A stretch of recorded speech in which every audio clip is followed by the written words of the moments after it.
Bonjour Mélodie. Bonjour. J'échange avec toi aux Utopiales aujourd'hui pour la Semeuse de vent, le premier volume, La respiration du ciel. Euh, Quel est ton parcours?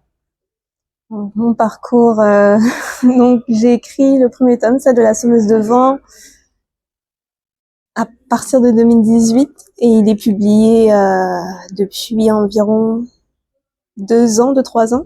Donc il est sorti d'abord au Québec et puis il est disponible en France depuis le début de l'année. Qu'est-ce qui t'a amené à écrire et à vouloir raconter cette histoire? Donc l'histoire spécifiquement, elle m'est venue suite à un rêve. Et puis ensuite, j'ai eu d'autres idées pour les personnages. Donc par exemple, le personnage principal, Olive, j'avais l'idée pendant plusieurs années, cette image d'une petite fille qui sortait de la brume. Et donc c'est de là qu'est venu le personnage.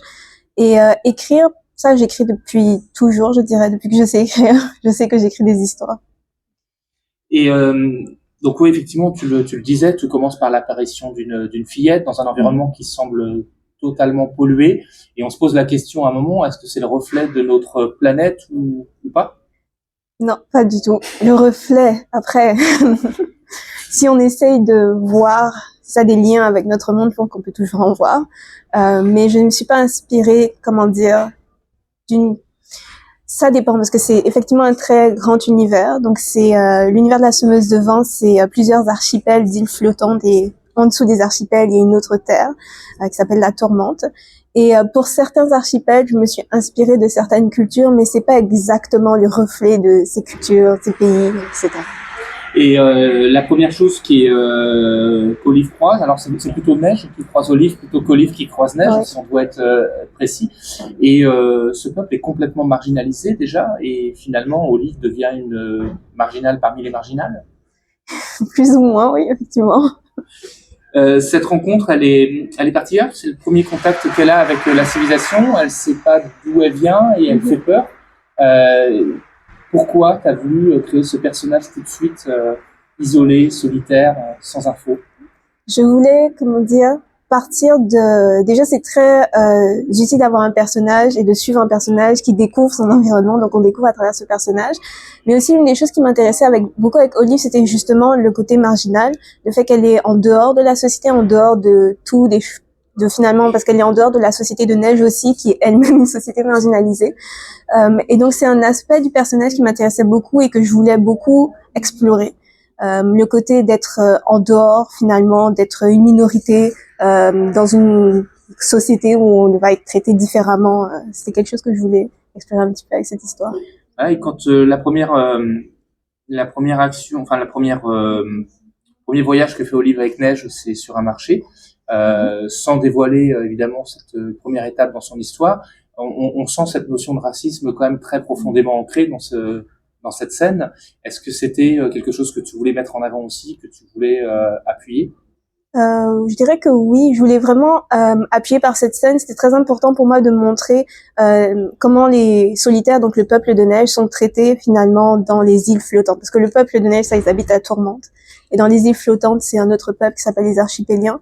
Et je voulais montrer la différence donc entre les deux peuples et comment ils se considèrent et comment les archipéliens, jusqu'à quel point ils peuvent aller par rapport aux solitaires. Donc, ouais.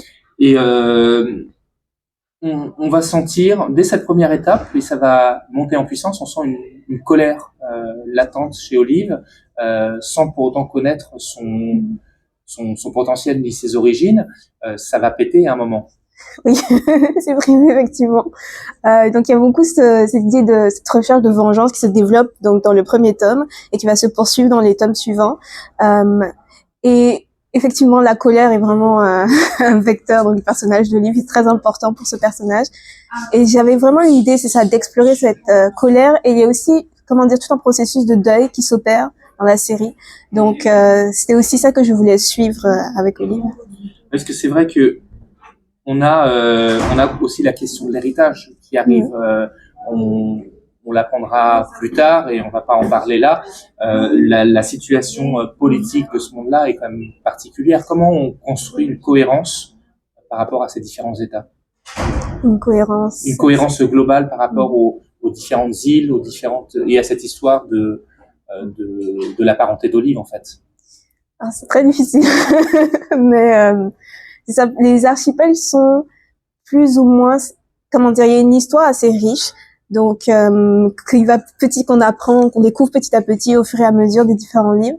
Et effectivement, ça a été difficile parce que dans l'histoire, tous les archipels, c'est une seule fédération. Il y a le même système politique finalement au sein de tous les archipels, mais chaque archipel a sa propre histoire et ils n'ont pas toujours été liés les uns aux autres. Donc effectivement, il a fallu que je réfléchisse pour chaque archipel comment j'allais faire ressortir leur histoire, tout en montrant bien que maintenant ils sont unis comme les 4 archipels. Je ne sais pas exactement comment c'est allé au fur et à mesure de l'écriture. Et du coup, il y a une question parce que Olive est un personnage plutôt jeune, avec une trajectoire, on a un parcours de vie, etc. Et on se pose la question, est-ce que finalement c'était un roman qui se voulait plutôt jeunesse à l'origine ou young adulte ou pas du tout? Pas du tout, j'avais pas de public vraiment en tête. Quoiqu'au début, je me disais que ce serait plus un roman adulte. Mais finalement, j'avais pas c'est ça de public. Comme je suis partie avec une enfant, même si c'est ça dans mon idée, je me dis vraiment, et c'est ça qui arrive dans la série, Olive grandit au fur et à mesure de la série, enfin des livres. Donc au tout début, donc elle est vraiment une enfant, elle a moins de 10 ans. On n'est pas trop sûr de quel âge elle a, donc c'est fait exprès et tout. Et au fur et à mesure de la série, donc elle grandit. Et je voulais aussi que le style d'écriture et finalement, comme on suit le personnage et on a accès au monde par rapport à elle, donc c'est son point de vue. Je voulais aussi que sa manière de voir le monde évolue aussi en fonction de son âge. Donc au fur et à mesure des livres, c'est ça. Ça change un petit peu, je l'espère. C'est ce que j'ai essayé de faire. Malgré tout, alors je pose la question en ayant déjà partiellement la réponse, parce que quand on voit la scène, ce qui se passe dans cette école religieuse, on frappe quand même fort sur l'actualité aussi contemporaine. Oui, effectivement. Voilà. Aujourd'hui, tu as le premier volume qui est sorti en France. Quand est-ce que paraît le deuxième en France, tu le sais? Oui, je le sais. Donc ce sera normalement mai 2025. Mai 2025, parce que le deuxième est déjà paru. Oui, c'est ça, il est paru en début d'année au Québec. D'accord. Et quels sont les retours? Comment on vit cette période de publicité? Plutôt bien, c'est ça. J'ai eu de bons retours pour le tome 2, donc je suis quand même contente. Et du coup, je crois que tu n'es pas originaire du Québec. Non, c'est ça. Donc je suis née en Martinique, mais j'ai passé les 17 premières années de ma vie à Saint-Martin, qui est, c'est ça, une autre île des Antilles. D'accord. Et donc du coup, tu as préféré tenter directement au Québec plutôt qu'en France? C'est ça, parce que je vivais déjà au Québec depuis plusieurs années, donc là ça va faire 11 ans à peu près que j'y habite, donc je me suis dit, je vais tenter ici. Et ta vision des Utopiales, puisqu'on est aux Utopiales, qu'est-ce que c'est pour toi d'être ici avec Je suis vraiment contente parce que j'ai toujours entendu parler des Utopiales quand j'étais enfant et plus jeune, et aussi quand j'étais adolescente, je suivais beaucoup d'artistes sur les réseaux sociaux, donc des webcomics et des dessinateurs, c'est ça. Et à chaque fois, ils disaient "Oh, je vais aux Utopiales", et moi je me disais toujours "Je veux y aller aussi pour pouvoir les voir". Donc là, c'est vraiment spécial que je puisse y être. Donc, Et je vais te poser aussi la question que je pose habituellement. Qu'est-ce que tu dirais comme mot de fin, de conclusion pour les lecteurs? Bien, bonne lecture. J'espère que mes livres vous plairont c'est ça. J'espère qu'ils vous plairont. Merci beaucoup. Merci.